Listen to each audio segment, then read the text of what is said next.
Thì phát tài đã tổ phát tài biết đã tổ có Ông nghe, ông vua nhà này. Giờ đi cho cùng sát.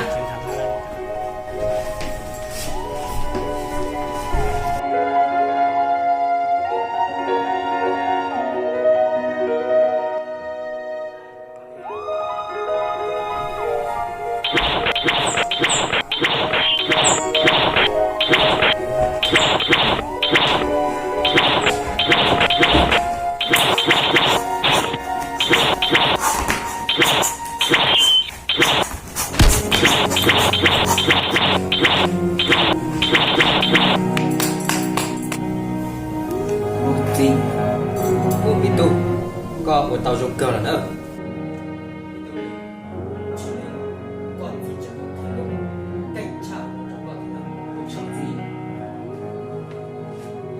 Thật cái gì?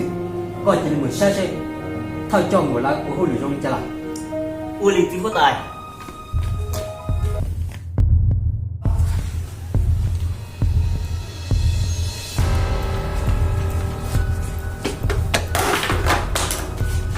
Phát tài, phát tài.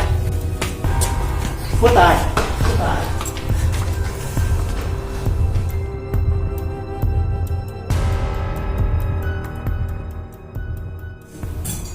Vì tôi lự nung nọ có lo thì gì đâu.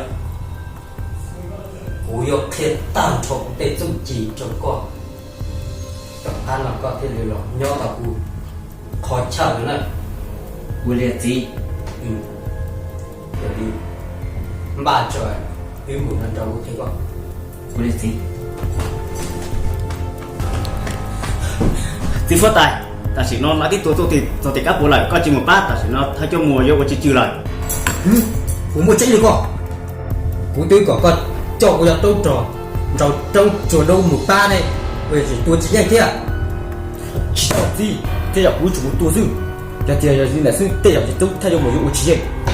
Chúng tôi tao trò giờ đây là con chỉ lấy cho cú bay vào tôi tròn rồi trong chùa đâu một ba sẽ ta xin nó. Ui liệt gì phát tài.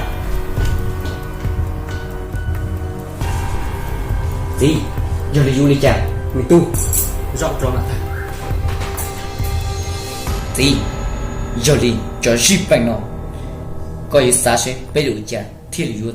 Có gì là mình tu chỉ thoát thoát của tôi của thời tôi trò cho bay vào trò một ba lần nhỏ mình chỉ sẽ容易假照tu tao trò sau ở sư cô có yêu chụp có lúc xin đây thì có gì đâu có thể lý yêu cho tao bay hải mông mày tu sau ở sư cô nó ê một lần trả tiền của mày liền thiệt tàn cho bố tết dùng chỉ cho con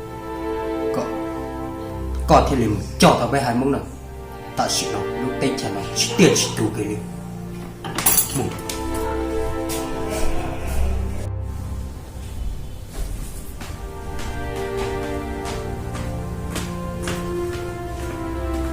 tu chúng ta nói có sai gì bố nữa Vô liệt gì?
mình tu lúc nào cũng cho tôi chỉ cũng tìm một thiệt tả cho con là có yêu chung một tí thái độ tao với tên chẳng nữa Liệt gì? có gì có chủ cho xe rồi cũng thiệt một liền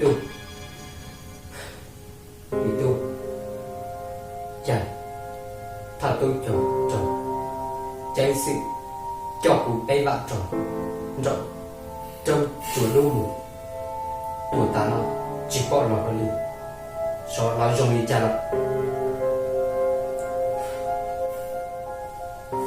có gì có sót sai thế nguyên tranh đầu tiên thay cho mù riêng ý tụ cho nhìn cho tụ để rằng thứ tí thành đầu rằng rồi nó có gì có sót sai thế Phước Tài chỉ tao lại mùa đã chỉ thiệt thật tôi trò tranh sự Phước Tài giờ nó tiếp tôi trò tỉ mà tao lại giờ nó bé có chỉ riêng là có cái gì thì tôi trò mù thế rồi đi trả của một tranh được có gì chỉ là quý chủ một sự thiệt ta hơn được tu tỏ hai tôi trò tranh sự rồi đi qua chỉ là một sọt xa một ca cũng đã bỏ nhiệt hoặc cố sao rồi Uli thì Phước Tài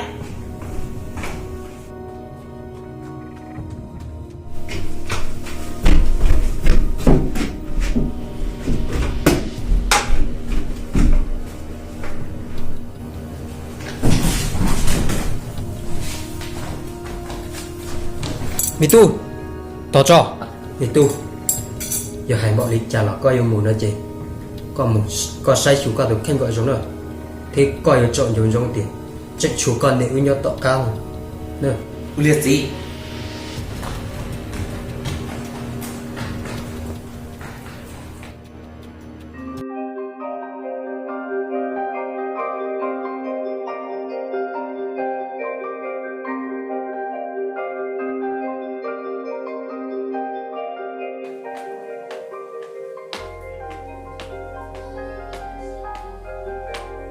nên tôi là nó mua từ đất chị Ông vua chúng tôi nghe, ông vua nhà này con trai chiến thắng 2 trận.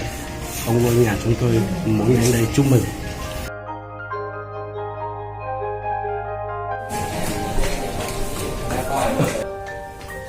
Tí Phước Tài là nó Phước Tài viết tới tôi rồi nhau đi tí Phước Tài đã tổ Phước Tài viết tới tôi tổ hỏi tiền giờ đi cho cùng sai